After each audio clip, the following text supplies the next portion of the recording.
Okay, so we're going to show how to do detour wings. Detour wings are just a V-shaped shape on this side of the fence that will guide the animals into the funnel.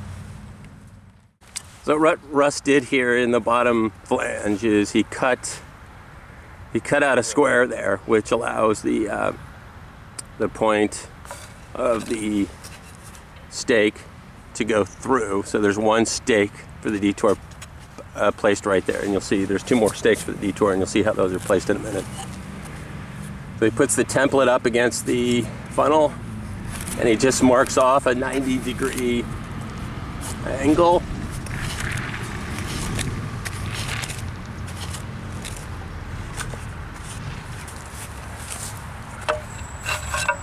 And he actually scours, he trenches in a little bit, a couple inches down.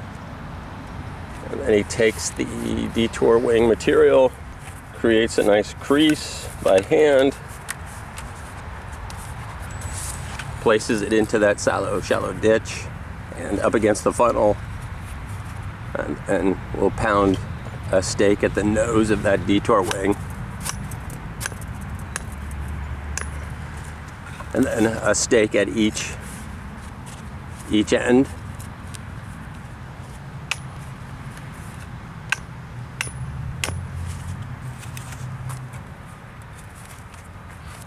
And then you can see how a snake or a salamander walking along the fence will hit that detour wing, and it'll help guide them into the funnel and out of the construction site. And just simply zip tie, plastic zip ties, tie a couple of zip ties per stake, tie that wing to the stake. Do that in 3 locations, and it's complete.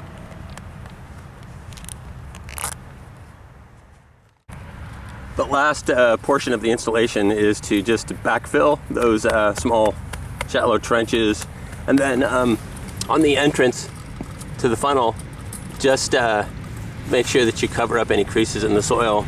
It's a smooth transition into the funnel. Just you can move to make that happen.